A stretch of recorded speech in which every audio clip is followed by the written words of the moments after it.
Hola hermanos, ¿cómo andan? Bueno, acá estamos con el licenciado Axel Trote. Hola Axel, ¿cómo te va? Hola Lucas, ¿cómo te va? Bueno, hola a todos de los que participen de la charla, de este video. Bueno, sí, ¿Se Axel, les escucha? cuento. Sí, sí, se escucha bien. Axel es licenciado en Filosofía por la Universidad Nacional de Rosario y hoy vamos a hablar de un filósofo importante llamado Edmund Husserl, un filósofo que fue el creador de lo que se llama la fenomenología y de eso vamos a hablar. ¿No, Axel? Sí, sí, sí, claro. Bueno, con gusto. Eh, Nosotros estuvimos charlando un tiempito respecto bueno, de Husserl, que claramente es un filósofo importante para el siglo XX y complejo. Bueno, claramente es un filósofo digamos, de difícil acceso. Eh, Así que bueno, la idea, si vos querés, es poder charlar y bueno, plantear alguna cuestión amena, digamos, bueno, para generar, digamos, algo como una especie de cuestión introductoria para aquellos que después se quieran acercar al pensamiento de Husserl. Husserl fue un filósofo y matemático, digamos. Él nació en Moravia, bueno, y era de origen judío, pero él se había convertido al cristianismo. Eh, y Estudió matemática, pero se dedicó, digamos, fuertemente a la filosofía. Y bueno, el aporte de él, digamos, para la historia de la filosofía es haber creado una especie de escuela, de metodología, digamos, o de filosofía nueva, digamos, que se llamó eh, fenomenología. Eh, Él pasó por varias etapas, tuvo varias etapas de su pensamiento. Eh, Uno diría que la fenomenología, en esto hay, digamos, bastante consenso, eh, aparece a partir de la publicación de su texto más importante, por lo menos inicialmente, que fue Las investigaciones lógicas. Aparece el tomo uno en 1900 y después en 1901. Y bueno, esta propuesta, digamos, muy compleja respecto de, del- de la propuesta husserliana, tuvo, digamos, un recibimiento muy importante en el pensamiento alemán, en la academia alemana. Yo no sé si vos coincidís, pero es importante plantear que eh, más que todo este tipo de filosofía, yo creo que eh, la filosofía se abre un poco a lo público, me parece, con los filósofos franceses, eh, digamos, una segunda camada de fenomenólogos, diría. Pero en principio, digamos, si uno habla de Husserl, de su primer círculo de estudiantes que se da en Gotinga, después del segundo círculo de estudiantes a partir de su llegada a Friburgo con Heidegger, es una discusión de la filosofía alemana. O sea, es una discusión, yo diría, interclaustro. Eh, a partir del acceso a este tipo de filosofía de pensadores franceses como Levinas, luego Derrida y Sartre, y toda la influencia que Merleau-Ponty, digamos, y toda la influencia que ellos generaron, digamos, y cómo se desarrolló luego la filosofía francesa, con la participación obviamente de Foucault y también de la aparición del psicoanálisis con Lacan, digamos, también quiero nombrar esto, porque hay un diálogo allí, digamos, entre el pensamiento francés, al cual incluyo, digamos, el pensamiento lacaniano, con la fenomenología alemana. Pero la fenomenología alemana, digamos, nacida a partir de Husserl, era una discusión un poco, digamos, interclaustro, digamos, la aparición del texto de 1900 de ideas, eh, es una discusión que Husserl tiene, digamos, con el positivismo. Eh, que él lo denomina, digamos, el psicologismo, ¿no? que era para Husserl una especie de reducción, digamos, de lo real a lo empírico, digamos, a los hechos, en donde Husserl entendía que en realidad eso era una malversación, digamos, de lo filosófico. Entonces él, porque bueno, había una discusión con la escuela, digamos, con el neocantismo también, ahí fuerte, con la idea de Son, Enrique. Y bueno, lo interesante en Husserl, que es la etapa que se denomina realista, porque es la etapa en donde él plantea un acceso, digamos, del conocimiento hacia las cosas mismas, ¿no? Digamos, esa frase tan conocida que es a las cosas mismas, es una posibilidad, digamos, que abre, digamos, la fenomenología en un principio respecto de la capacidad de conocer, ¿no? En principio, entonces, la fenomenología es una propuesta epistemológica con una disputa importante con el psicologismo, como podría, qué sé yo, en esa época el de Wundt, un psicologismo que, si bien estaba pensando cómo era posible el conocimiento en relación, digamos, al mundo, a lo trascendente, le adjudicaba a la conciencia un papel activo, pero que no lo conformaba Husserl. Digamos, el papel activo era un papel voluntarista, si se quiere, digamos, la conciencia estaba, digamos, activa, digamos, estaba atenta al mundo, pero a la vez era determinada por el proceso natural, ¿no?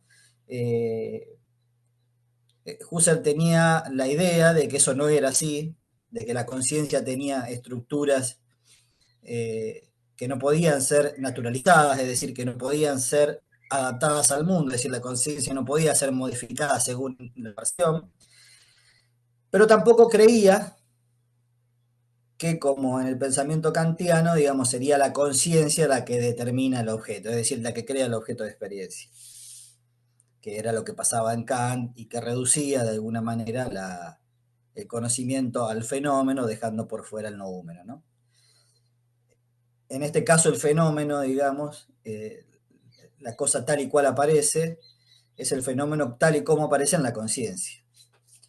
Entonces, yo lo que primero diría, digamos, como para digamos, plantear, digamos, el nacimiento de la fenomenología, es que hay un elemento que nosotros lo charlamos, que es la idea de conciencia intencional, que, que él toma de Franz Brentano, que era un filósofo en el que había participado algún seminario, y encuentra esta idea de conciencia intencional. Es decir, conciencia intencional quiere decir que la conciencia es una conciencia que está intencionalizada, que tiene una intención de mundo, digamos, que está abierta al mundo, una conciencia que no está cerrada en sí misma, como en Descartes, sino que es una conciencia que cuando piensa algo, es decir, está siempre proyectada hacia el mundo, abierta hacia el mundo, para decirlo de alguna manera. No es una conciencia cerrada. Nosotros, vos recordarás, digamos, que la conciencia cartesiana, cuando Descartes plantea, digamos, la idea del ego cogito, y lo plantea como una esencia, tiene luego la dificultad de reencontrar al mundo. Cuando Descartes, digamos, divide la idea de ego cogito y después, digamos, la res pensante y luego el mundo como res extensa, esa división, digamos, es una división ontológica. Por lo tanto, digamos, para Descartes reencontrar al mundo, digamos, fue muy dificultoso, por eso tuvo que acudir a la idea de Dios como la red divina, que en el marco de la creación une ontológicamente al mundo y a la conciencia. En Husserl esto no pasa. Digamos, esta división entre un sujeto que piensa, que reflexiona, y un objeto que está para. ¿Por qué no pasa? Porque la conciencia es intencional. La conciencia siempre es conciencia del mundo. En ese sentido, digamos, es el primer gran aporte, y yo diría, digamos, el aporte para el siglo XX, es el rompimiento, digamos, ontológico entre esta idea de sujeto-objeto. Es decir, acá no hay un sujeto que reflexiona y que contempla el mundo, sino que es un sujeto que está en el mundo y que se co-constituye con el mundo. Es decir, la conciencia no está plenamente determinada por el mundo, pero tampoco plenamente determina el mundo, sino que se co-constituye. No sé si se comprende, digamos, eso. En ese sentido, ontológicamente, están en el mismo plano. Ese es el aporte, me parece, de lo que es la conciencia, digamos, intencional que él saca de Brentano. Hay que recordar, digamos, Brentano queda igual al psicologismo, digamos, la idea de intencionalidad en Husserl respecto de Brentano, hay un proceso de cambio, él reinterpreta esa idea de intencionalidad, y por lo tanto ahora no hay una relación sujeto-mundo, sino que, digamos, sujeto-objeto, sino que hay una relación conciencia-mundo, ¿no? Este es el aporte, primer aporte, digamos, de las investigaciones lógicas. Es decir, bueno, hay una conciencia que está en el mundo, que constituye el mundo, pero a la vez que es constituido por ese mundo. Por lo tanto, cuando uno empieza, digamos, a introducirse en el lenguaje, digamos, husserliano, uno va a tener que entender que lo trascendente en Husserl es el mundo, digamos, el mundo físico, el mundo en el cual se percibe. Entonces, lo trascendente es lo que la conciencia piensa, lo que la conciencia percibe. Y lo trascendental es la conciencia. Bueno, obviamente las investigaciones lógicas tienen, digamos, mucho más que esto que yo estoy resumiendo y reduciendo. Es un libro extremadamente complejo, de difícil abordaje. Heidegger tiene en un texto que hacen que se llama, creo que Mi camino por la fenomenología, él cuenta el proceso complejo, todo lo que le costó tratar de entender las investigaciones lógicas. Incluso hace un planteo que sirve, ¿no?, para nosotros, que dice, bueno, la fenomenología no es algo que se pueda aprender, digamos, desde un manual. O sea, la fenomenología es algo que se practica, es algo que es un proceso que se va aprendiendo en la misma práctica, es decir, que hay un proceso de percepción respecto a la misma práctica que va dando, digamos, como una especie de ejercicio en eso que llama inducción fenomenal. Bueno, esa complejidad, digamos, claramente marcó toda la historia de la fenomenología en Husserl. Es decir, uno podría ver, digamos, la dificultad que se produce entre lo que es el pensamiento de Husserl, la recepción del pensamiento de Husserl, la recepción, digamos, de sus alumnos, la interpretación de sus alumnos. Esta es una complejidad que si querés después la charlamos, pero bueno, un poco para resumir, digamos, de todos modos y más allá de la complejidad, esta nueva forma, esta nueva epistemología que proponía, digamos, una planicidad desde el punto de vista ontológico, es decir, que las cosas por lo tanto existen y la conciencia es capaz de conocer el mundo, se le suma, digamos, como otro elemento importante, que es la intuición categorial, en la primera etapa, digamos. ¿Qué es la intuición categorial? Bueno, aquello que me permite, digamos, que en el plano de la percepción, en el plano de la perspectiva de la percepción, nosotros podamos reconocer algo. Es decir, cuando hay un ejemplo que es, en un aula puede haber una mesa y muchas personas están observando desde distintas perspectivas la mesa. Y todos van a coincidir, si uno pregunta qué es eso, van a decir que es una mesa. Y sin embargo, digamos, la mesa está percibida desde distintos lugares.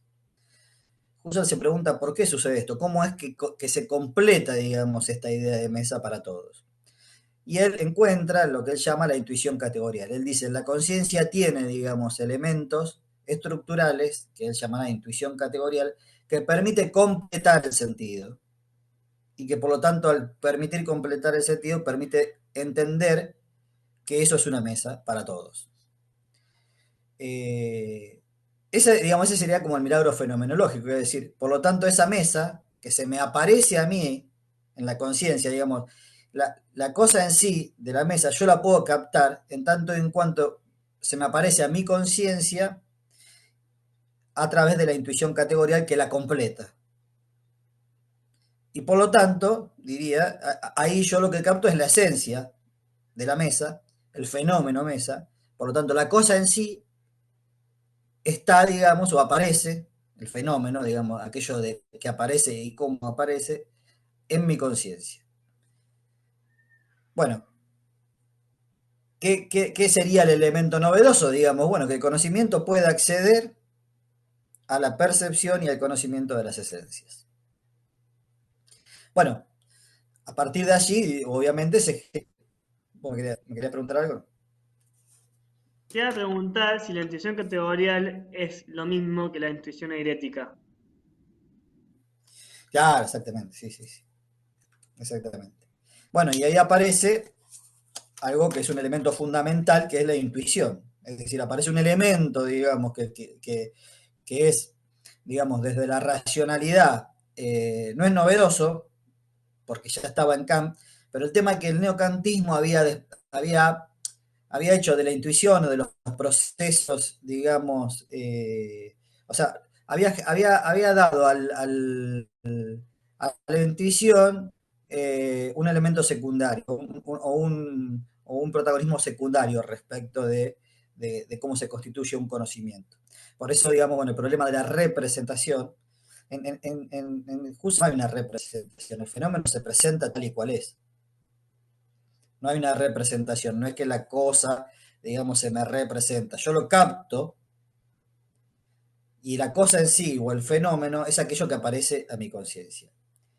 Bueno, en ese sentido, digamos, se podrá entender o se entenderá después con mucha dificultad por qué Husserl, digamos, tracciona todo hacia una subjetividad radical, es decir, hacia el conocimiento de la conciencia.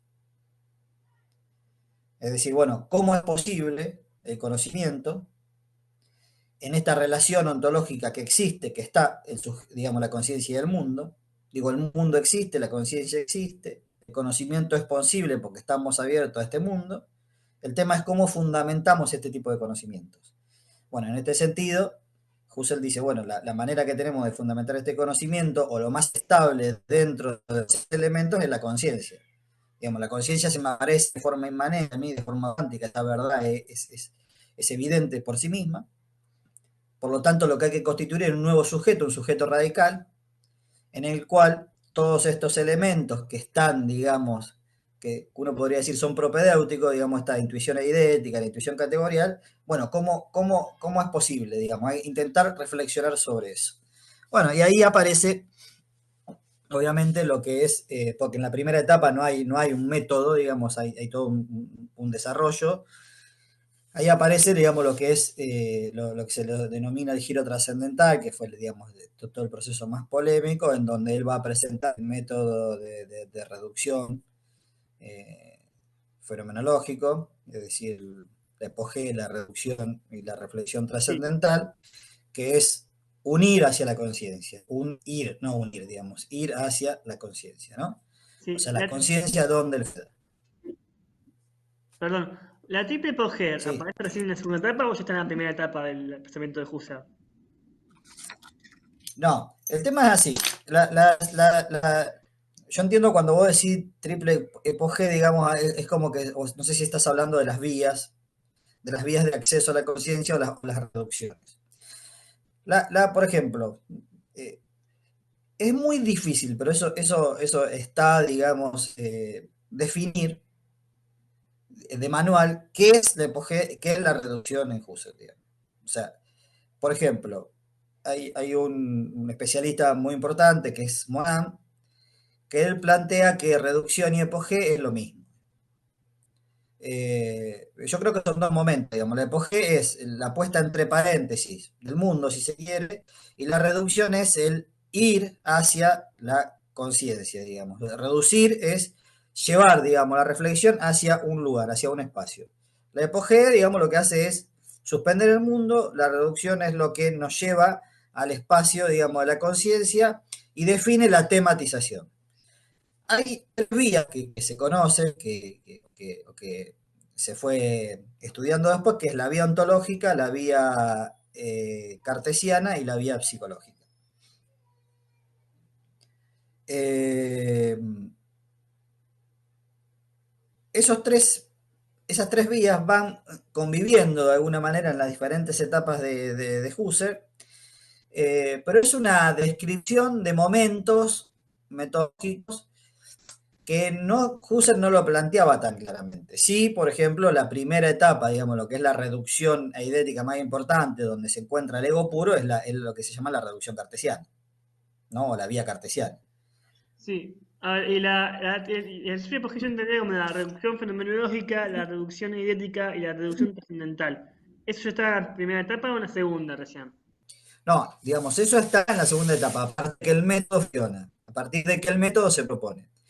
Estamos hablando de la segunda etapa, digamos, a partir de 1913, cuando él presenta el texto Ideas, que es lo que llama el giro trascendental. A partir del giro trascendental, el giro trascendental con ideas es la presentación del método, y en la presentación del método uno podría decir que allí, digamos, la vía que se propone, o la vía propuesta, es la vía cartesiana, digamos, ¿no?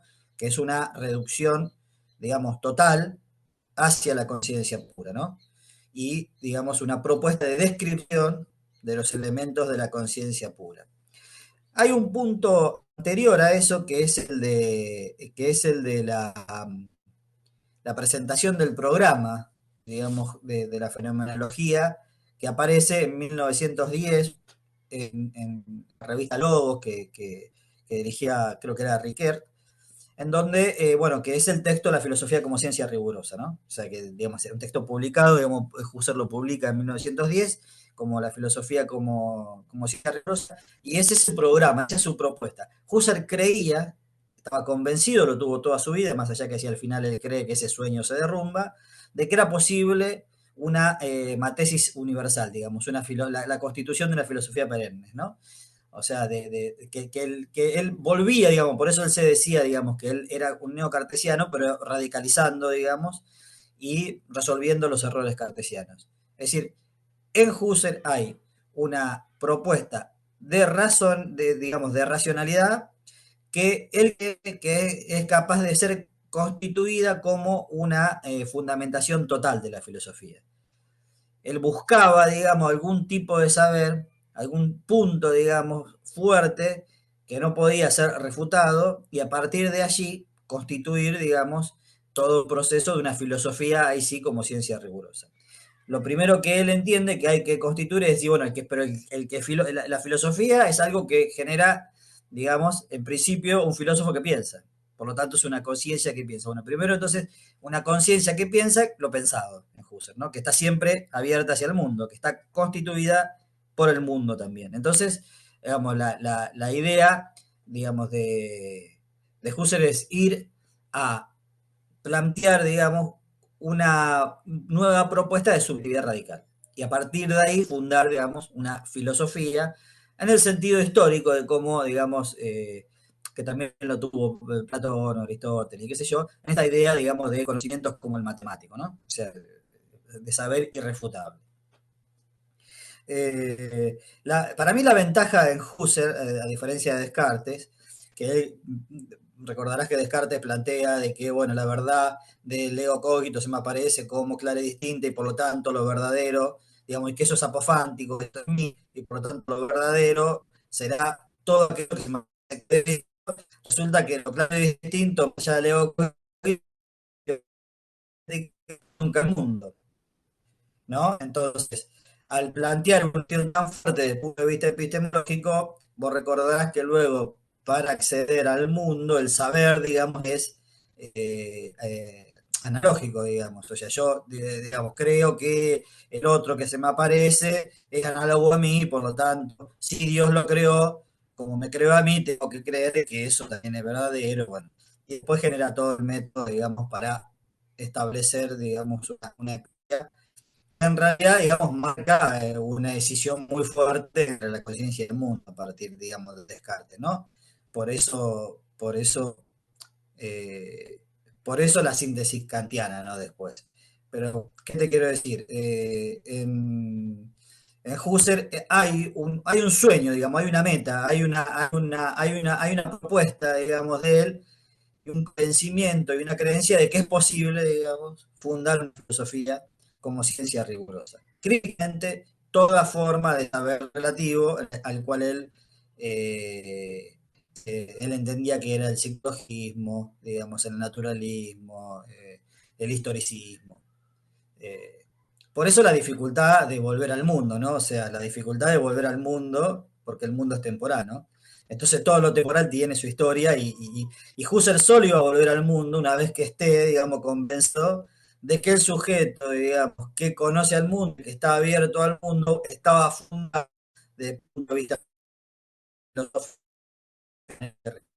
Digamos, yo no sé si eso logró, que no, entiendo, pero los avances en ese proceso, digamos, el camino, el mundo que abre la fenomenología, digamos, a partir de él, es muy amplio, digamos, ¿no? O sea, la tematización de diferentes aspectos del mundo que antes no estaban tematizados, bueno, es gracias, digamos, a esta profunda investigación y en solitaria que hizo Husserl.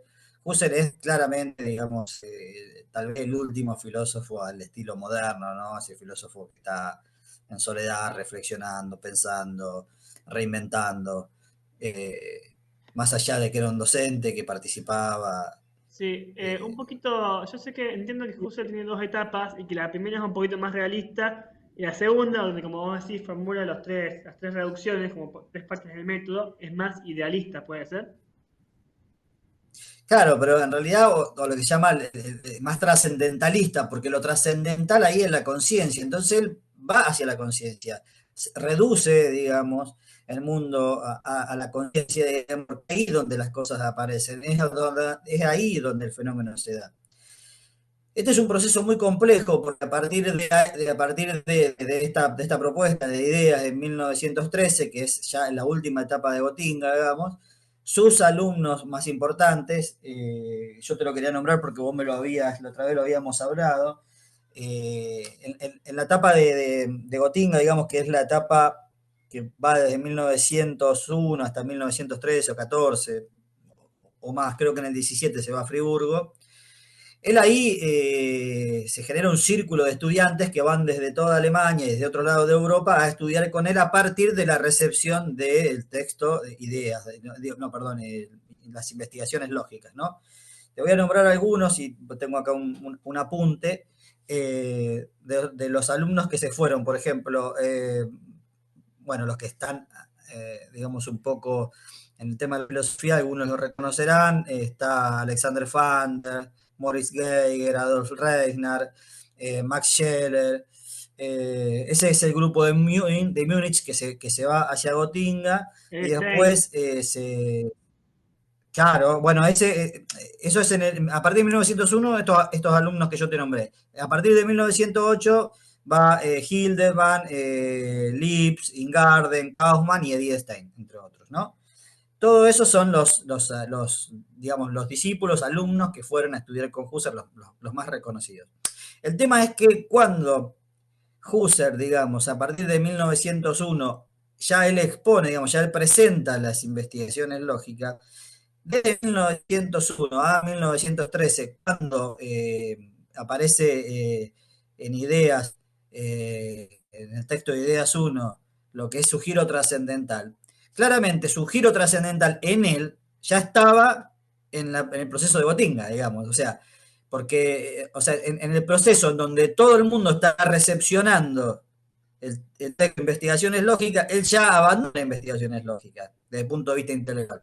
Él ya está tratando de asumir las consecuencias de su propuesta, asumir las consecuencias de su propuesta, constituir un método posible para constituir una filosofía como ciencia rigurosa a partir de las estructuras, digamos, que determinan la conciencia. Entonces ahí es donde se da un problema con él. Es decir, mientras todos están intentando comprender todavía las investigaciones lógicas, es decir, hay una especie de intuición y de percepción de que las investigaciones lógicas es algo diferente, por lo tanto todo el mundo va allí, y resulta que él, digamos, tiene recepción de alumnos, pero a la vez su pensamiento está en otro lado, digamos, ya su pensamiento está en un proceso en donde él está desarrollando lo que es su giro trascendental. Claro, cuando presenta, digamos, su propuesta, claramente se lo tilda de filosofía idealista, filosofía cartesiana, de solipsista y todo lo demás. Es decir, claro, todavía no se había podido comprender bien cuáles eran los alcances de la investigación lógica y él ya estaba proponiendo, digamos, un giro, como vos decís, de un realismo, de una conciencia que es capaz de conocer el mundo, lo real, digamos, a una filosofía que está intentando fundarse a partir de la conciencia, ¿no? Bueno, y ahí se produce toda una confusión muy grande, eh, en donde, bueno, él después, de todos modos, se va a Friburgo en 1917 a dar clases, y ahí ya no lo siguen, digamos, todos estos alumnos que yo te conté, digamos, ya lo empiezan a abandonar y muchos lo empiezan a criticar. Él tiene dos críticos muy fuertes, o dos que a él, digamos, lo marcan respecto de la crítica. Uno es Max Scheler, a Piper, y el otro es bueno, a partir de ese proceso, cuando él se va a Friburgo, que empieza toda su etapa trascendental, casi todos los textos que él publica son una especie de introducción a la filosofía trascendental, a la fenomenología trascendental. Es decir, se pasa casi toda su vida generando textos de introducción a la fenomenología trascendental. Por lo tanto, ahí hay una trama, digamos, que es bastante interesante, que a mí me gustó, digamos, siempre investigar, entre lo que era el pensamiento de él, cómo se recepcionaba y cómo él lo divulgaba. Yo en la tesis que escribí sobre Husserl hay un apartado o un capítulo que se llama la tesis del malentendido. Es que, digamos, cada crítica que algún alumno o algún filósofo le hacía a Husserl, él decía, bueno, pero no me entienden. Digamos, él seguía su desarrollo, su camino, porque él entendía de que no lo entendía, y por lo tanto iba generando diferentes textos, como fueron, qué sé yo, las conferencias de Londres en el 22, las conferencias de París en el 29, lógica formal y otro texto del 29 que es lógica trascendental y lógica formal. Todos son introducciones a la fenomenología. La enciclopedia, el artículo para la enciclopedia británica, digamos, del 27, que es el que es un texto muy interesante, porque así él le pide la colaboración a Heidegger, y en el marco de esa colaboración lo que se produce es una ruptura respecto de ambos. Ahí se patentiza, digamos, la diferencia que tenían ambos. Eh, Husserl estaba, digamos, siendo asesor o a partir de 1920 y pico, ahí en Friburgo de Husserl. Eh, Sin embargo, digamos, en ese sentido, la heideggeriana, digamos, ya había tomado otro camino mucho tiempo antes. Eh, por lo tanto, lo que le pasa a Husserl es que se va quedando solo, para decirlo de alguna manera, ¿no? A partir de su giro trascendental, él va generando un proceso de reflexión muy profunda, muy abierto, de tematizaciones mucho más amplias de las que sus contemporáneos pudieron acceder, porque él, digamos, de alguna manera siente que se va quedando solo, no comparte con todo el mundo, digamos, sus reflexiones, no edita todo el tiempo. Así que bueno, hay no solo lo que sería, como vos decís, dos momentos, digamos, el Husserl realista y el Husserl trascendentalista, y uno podría decir el momento final, que es el Husserl que intenta volver a partir de Crisis a una reflexión más bien histórica, en donde el mundo de la vida, que es el Lebenswelt, que es un concepto que él venía desarrollando así mucho, ahí lo puede expresar.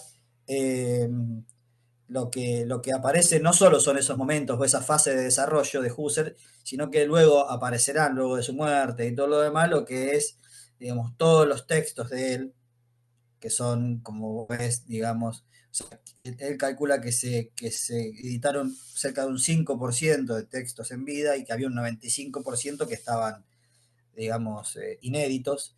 Eh, la historia de los inéditos es muy particular, la recupera, digamos, un alumno de él, que fue el padre de León von Breda. Hay toda una historia de cómo después de la muerte de Husserl puede sacar de Alemania, porque evidentemente Husserl, si bien él era cristiano, pero era un filósofo judío, digamos, no importaba, digamos, en esa Alemania, digamos, que él haya estado convertido al cristianismo. Esos escritos iban a desaparecer. Bueno, hubo todo un trabajo en donde el padre Leo Fambreda, digamos, se lleva todos los archivos a Lovaina, a Bélgica, y ahí, bueno, hay todo un proceso a partir del año 40 hasta hace muy poquito, todavía se sigue desarrollando, de que es la actualización de lo que son las husserlianas, que eran los inéditos de Husserl.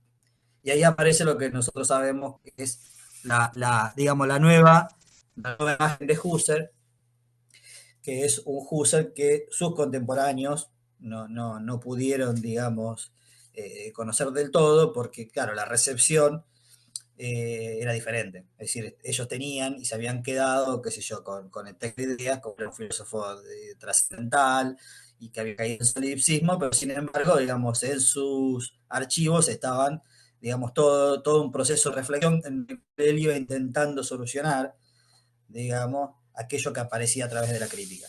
Bueno, yo creo que bueno, es muy complejo reducirlo, digamos, es muy complejo reducir la fenomenología, digamos, a un elemento, digamos, en el cual nosotros podamos decir, che, es esto. Y también poder reducir a Husserl, digamos. Husserl es una especie de monstruo de 20 cabezas en donde está lleno de súper, digamos, especialistas que acceden a los textos y que acceden a las cartas y que te muestran un nuevo Husserl y que dicen, bueno, a mí me gusta la hipótesis que plantea que justamente la figura del Husserl trascendental corresponde a críticas, una muy importante que es la de Scheller y también ¿no? la de Heidegger, ¿no? Es decir, ellos lo leían pero de otra manera, digamos, no tenían acceso a todo lo que Husserl estaba escribiendo. Incluso Heidegger, que estaba siendo, digamos, como si fuera que tenía un curso, digamos, al cual estaban en la misma universidad, pero claramente no conocía lo que estaban haciendo ni uno ni el otro. Heidegger, digamos, siempre se lo pensó, o se lo tuvo como el discípulo de Husserl y todo lo demás. Pero Heidegger tenía por lo menos dos corrientes más, aparte de la fenomenológica, que son determinantes. En principio, en el neocantismo, digamos, en el cual él se formó con Natorp, pero también, digamos, que creo que es la fundamental, que es la hermenéutica que venía trabajando Dilthey. El paso de la fenomenología, digamos, hay algunos textos que se llaman de la reflexión a la hermenéutica, de la fenomenología a la reflexión a la fenomenología a la hermenéutica, que es la propuesta, digamos, heideggeriana, que es un proceso en donde, digamos, lo que hace Heidegger es criticar a Husserl respecto de que, más allá, digamos, de que la propuesta, la intención husserliana sea ir hacia el espacio preteórico, eh, lo que hace Husserl es quedarse, digamos, también en lo que él critica, producto de que él utiliza la reflexión, digamos, al utilizar la reflexión, él nunca puede, para decirlo de alguna manera, meterse en el mundo, digamos, estar, digamos, siempre hay la reflexión, digamos, siempre plantea una distancia. Yo te voy a leer algo para, que estaba que encontré acá respecto de, de cómo era, digamos, la idea, digamos, eh, de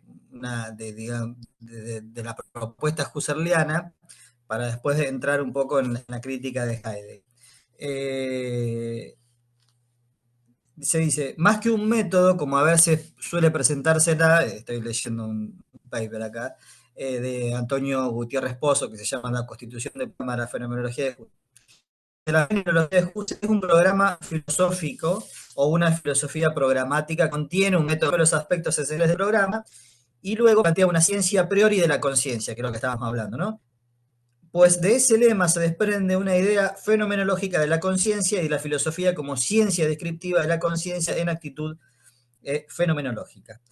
El tema es que, si es descriptiva, digamos, el problema que tiene, digamos, uno de los grandes problemas que tiene, es el lenguaje, ¿no?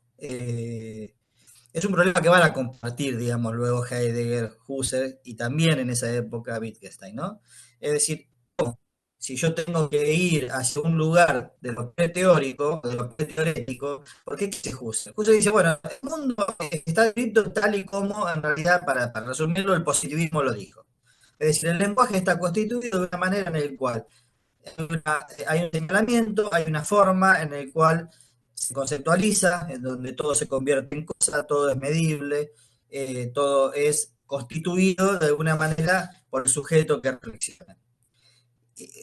La propuesta a las cosas mismas, a la conciencia, es ir hacia el espacio preteorético, es decir, constituir una ciencia preteorética para luego volver al mundo, digamos, generando las condiciones de una nueva, porque es decir, el mundo natural es descrito por una manera que el positivismo, digamos, en ese sentido, queda consolidado. Y por lo tanto, eso dice es una frase, digamos, eso es, digamos, un naturalismo, digamos.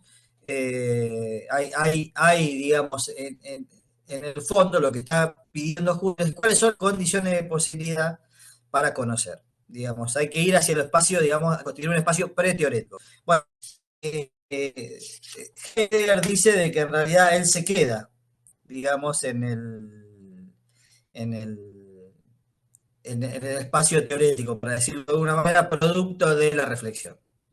Por eso lo que Heidegger propone es la hermenéutica.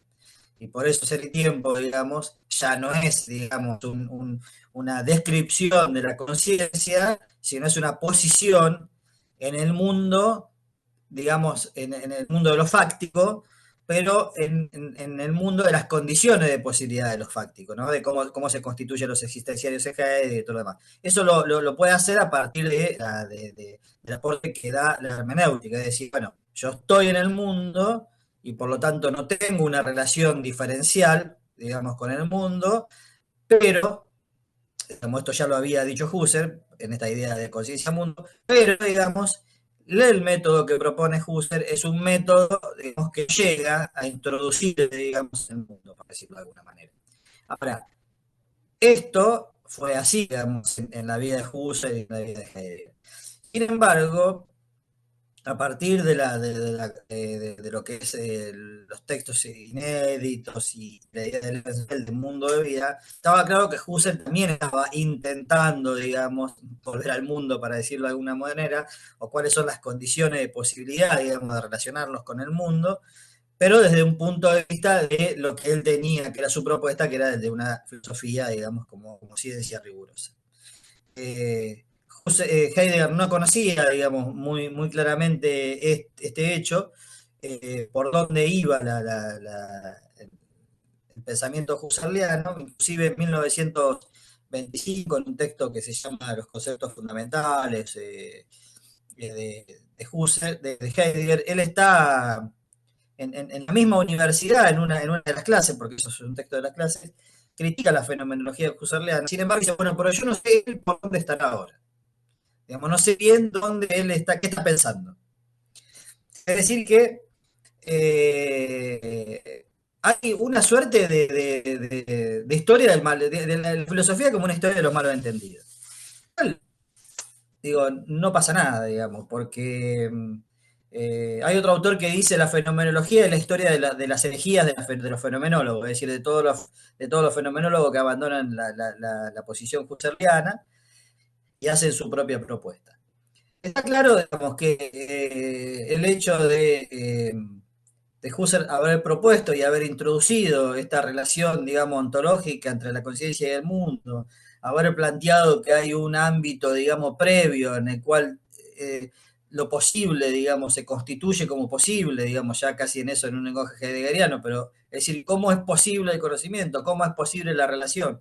¿Cómo es posible el mundo? Digamos? Uno diría que en ese sentido, el Ser y Tiempo de Heidegger, inclusive todo el proceso de los textos de juventud de Heidegger, es posible gracias a la fenomenología husserliana, gracias a los aportes de la fenomenología husserliana, más allá de los malentendidos, más allá de si se lo entendió bien o no a Husserl en el momento de su vida.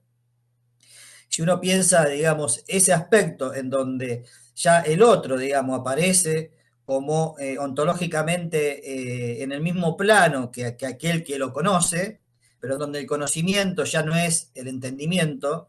Recordemos que en Heidegger empiezan a aparecer los estados de ánimo, la idea de comprensión, ¿no? La idea de los existenciarios que están en el mundo, como ser con, el ser a la mano, digamos, todo ese proceso que iguala de alguna manera la facticidad del mundo y que debe ser abordado para Heidegger de manera hermenéutica, con un nuevo método, pero que no deja de ser fenomenología, pero no es la fenomenología trascendental de Husserl, ¿no? O sea, él critica a Husserl, digamos, como que Husserl se queda a medio camino.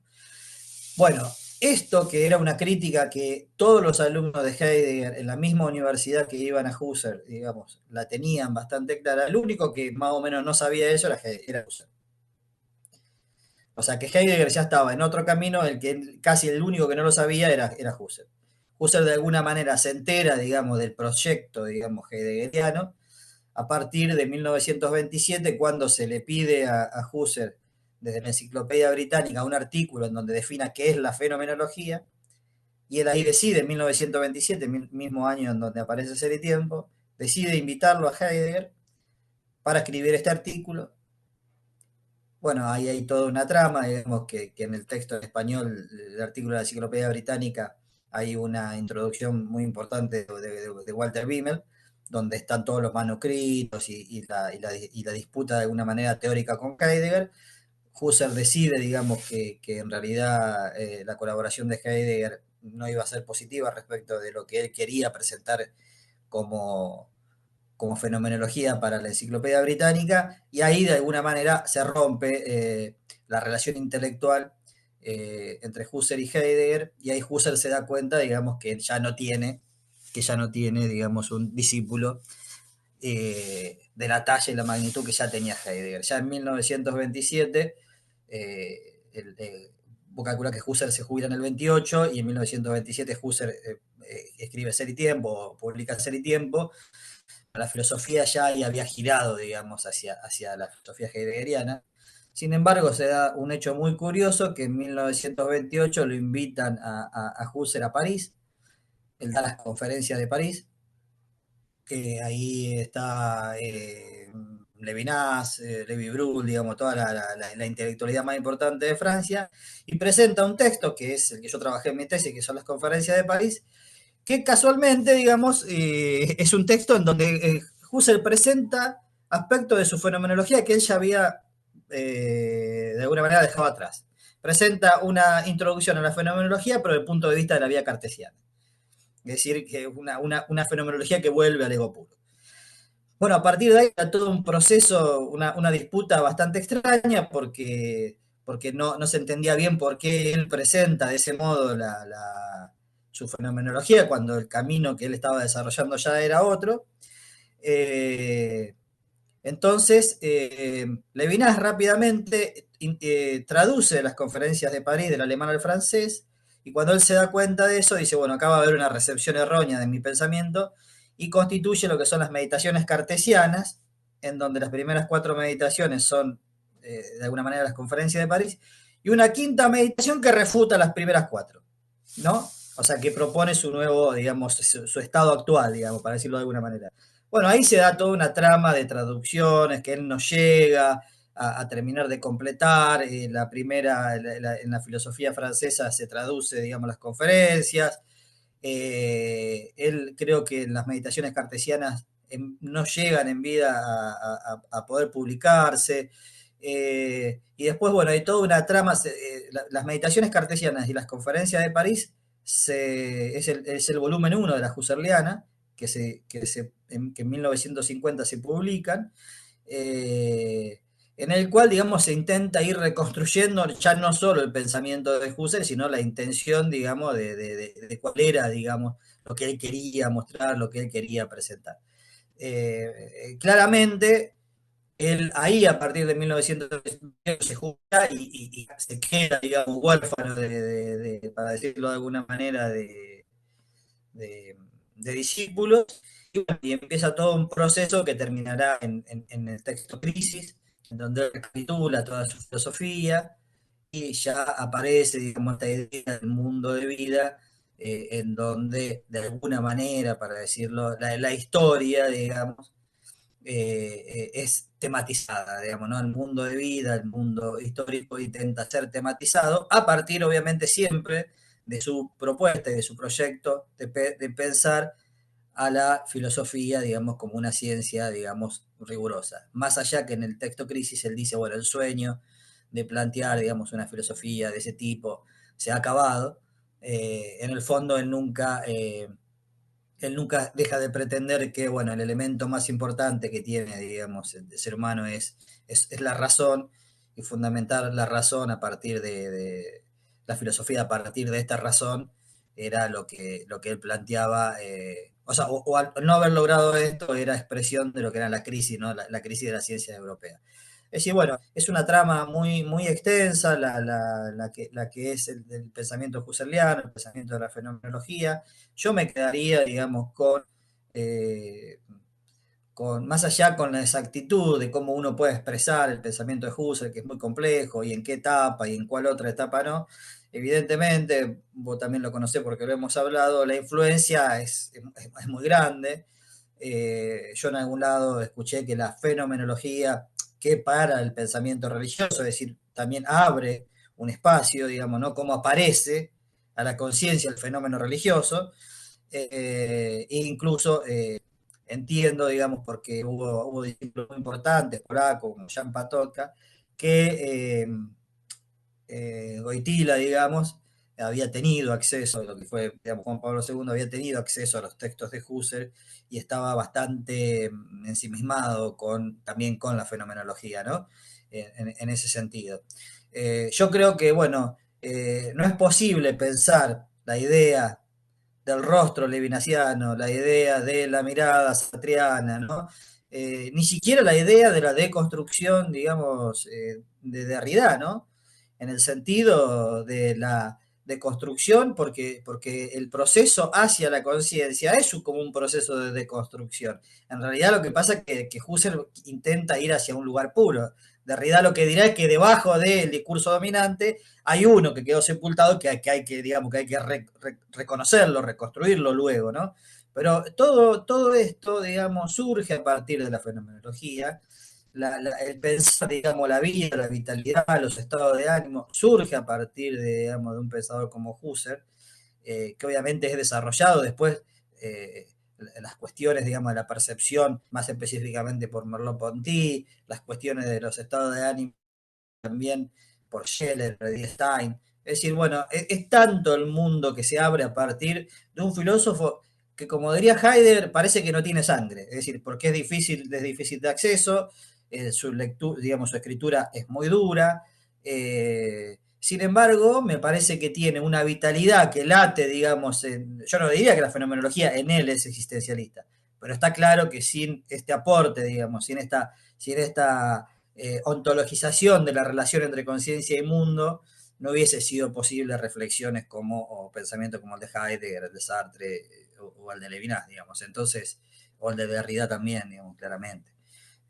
Así que bueno, en realidad a mí me parece que, que, que hay una invitación, digamos, a pensar a Husserl, a acercarse al pensamiento de él. Yo creo que no necesariamente, digamos, hay que ir de cabeza a las investigaciones lógicas, salvo que uno quiera ser un especialista en eso. O sea, hay autores muy importantes, con esto un poco quiero cerrar, en castellano, especialistas en castellano, que han accedido a los textos contemporáneos como Escudero, el mexicano Ángel Solocorsi, acá en Argentina está Hernán Inverso, bueno, también Walton. Es decir, bueno, esos son especialistas que pueden, digamos, de algún punto de vista dar, digamos, una data mucho más certera respecto de lo que sucede, pero también hay una historia para pensar la filosofía respecto de Husserl, ¿no? El tema de cómo se recepciona un pensamiento, cómo se recepciona en la contemporaneidad de ese pensamiento, cómo se reconstruye una obra, digamos, cómo se recepciona esa obra en su lengua, cómo se recepciona esa obra al castellano, como el proceso de la recepción del pensamiento husserliano, digamos, lo que sería el nuevo Husserl, al castellano está en desarrollo, digamos, esto está en pleno desarrollo. Eh, y bueno, nosotros en Argentina hay corriente fenomenológica, tal vez no tan rica como la mexicana, o como la española, pero bueno, claramente en México el hecho de que Gauss haya exiliado, digamos, en México, hizo que conozca Husserl, digamos, desde una época muy temprana, más allá de que la interpretación de Gauss es una interpretación bastante sesgada y reducida de Husserl, ¿no? Casi que Gauss eh, tiene una interpretación de investigaciones y hasta ideas, no conocí, no desarrolló, digamos, todo su proceso de investigación posterior. Una historia muy interesante que es la ruptura de Gauss con sus alumnos, con sus discípulos en México, con Juan Villoro fundamentalmente, que era su discípulo más importante, en un congreso sobre Husserl, en donde Gauss critica, digamos, reduce la idea de Husserl a una cuestión puramente idealista, y bueno, sus alumnos estaban, digamos, que lo contrariaron fuertemente porque ellos sí ya tenían acceso al nuevo Husserl, para decirlo de alguna manera, o a los nuevos textos de Husserl. Así que bueno, hubo todo ahí una trama en donde también aparece Ortega y Gasset en la recepción al castellano, eh, eh, Zubiri, bueno, todo lo que fue la Escuela de Madrid, digamos, ¿no? También en España. Hay mucho, bueno, Javier San Martín también es un autor importante castellano que estudió en Lovaina, digamos que es discípulo de los primeros discípulos de Husserl, digamos, qué sé yo, de Fambreda, digamos, estudió con, con Langre, con Fink, digamos.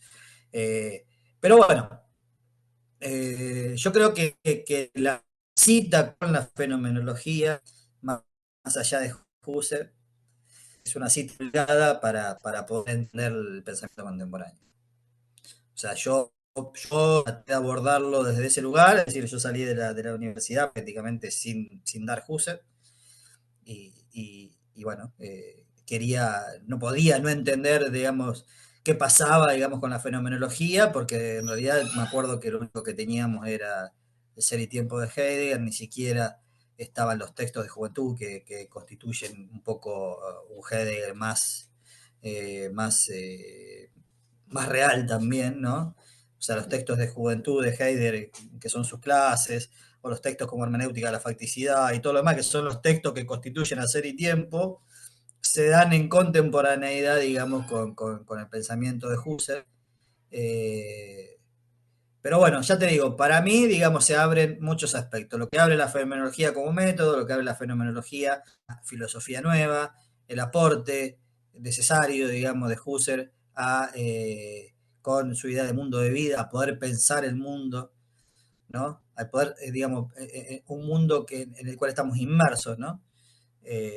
Tal vez en esto coincidiría con Heidegger, es decir, la hermenéutica es tal vez un método más apto, digamos, para que la reflexión trascendental. Yo creo que la pretensión de Matesis Universal, de filosofía perenne de Husserl, fue una pretensión muy dura para su historia, para su propia historia, que él prácticamente no quiso abandonar nunca. Pero bueno, honestamente no lo quiso abandonar nunca, digamos. Todo su esfuerzo fue para poder constituir un saber sobre el cual, digamos, erigir un pensamiento eh, que no solo constituye una idea de ciencia, sino también una idea de ética, que se creía que Husserl, digamos, no había escrito sobre ética, y después ahora aparecieron los textos de ética de Husserl. Es decir, bueno, digo, Bueno, más allá de la complejidad y de lo claro o no, que se puede hacer esto, y que tal vez yo no sea más claro, el hecho de que la fenomenología sea una parada para la filosofía contemporánea, digamos, sí o sí tiene que suceder. En 1900, digamos, el momento en donde nace la fenomenología, nace el psicoanálisis también. Es decir, es un momento disruptivo, digamos, de crisis del positivismo, desde el punto de vista de las ciencias sociales, es decir, de aporte también a poder pensar aquello que no se ve, ¿no? O sea, el psicoanálisis le aporta a pensar aquello que aparece pero que no se ve. En Austria, digamos, la medicina, la clínica austríaca también aparece fuertemente en ese proceso, es decir, estoy hablando de la medicina, digamos, de la clínica en el sentido, ¿no?, del médico que observa el semblante y a partir del síntoma produce, digamos, una descripción de algo que no está tan evidente. Es decir, estamos hablando de un mundo que empieza a preguntarse de que no todo puede estar reducido a una mirada, digamos, empírica, digamos, como la planteaba el positivismo, ¿no? Que las cosas son simplemente cosas, ¿no? Hay que leerlo a Wittgenstein también en esta clave, ¿no? El Wittgenstein posterior al Tractatus también, ¿no? O sea, eh, yo creo que, bueno, esa es lo que a mí me queda, ¿no? Para los que nos gusta la filosofía y de alguna manera intentamos entender un poco más eventos que no son tan sencillos de describir, ¿no? Y que en realidad operan de otra manera. Digamos, no es tan sencillo describir qué es la intuición, por ejemplo, cómo intuimos, ¿no? Uno puede decir, uno reflexiona, conceptualiza, hace abstracción y todo lo más, pero el tema de la intuición, digamos, ¿cómo lo explicás? Eso es lo que Heidegger decía también, ¿no? ¿Cómo haces para explicar esto? ¿O cómo haces para tener para aplicar el método hermenéutico, digamos, de estar en el mundo, comprender el mundo y entender que ese mundo se comprende a través también de estados de ánimo, es decir, que la relación con el otro no es una relación solamente de conocimiento. Bueno, todas estas preguntas, si uno quiere tener algún aporte más para comprenderlo, tiene que un poco transitar estos caminos, digo yo. Bueno, Axel, te agradezco mucho. Creo que hay mucho más para Husserl, es inmenso, un filósofo inmenso. Me gustó mucho cómo dejaste bien en claro el proceso de Husserl, como, bueno, ideas, investigaciones lógicas, el círculo de Gotinga, después, bueno, medicinas cartesianas, crisis, los manuscritos de París. Me gustó, quedó muy claro el proceso y cómo fue cambiando Husserl también. Quedaría mucho más por hablar, pero ya la vamos a dejar acá. Si la gente tiene una introducción y después si quiere profundizar, pues, ¿qué te parece?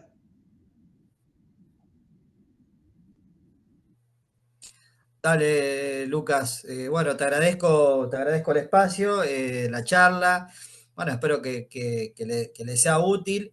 Y bueno, en todo caso, también accedan a las recomendaciones de los autores especialistas en Husserl que yo les nombré en castellano, que también tal vez sean más claros que yo, pero en el sentido de que desarrollan una temática más particular, más especial.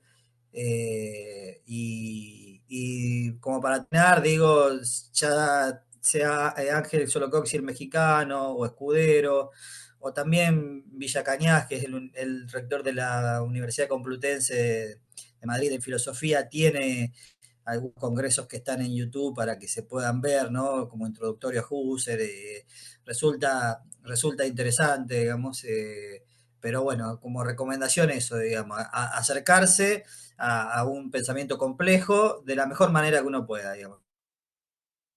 Disfrutar las lecturas, tiene que disfrutar también, acercarse a estos autores que no son imposibles, son muy difíciles claramente, pero bueno. Bueno, muchas gracias, Axel. Gracias, hermano. No se olviden suscribirse a mi canal, después me gusta y bueno, nos vemos la próxima. Hasta luego. Chao.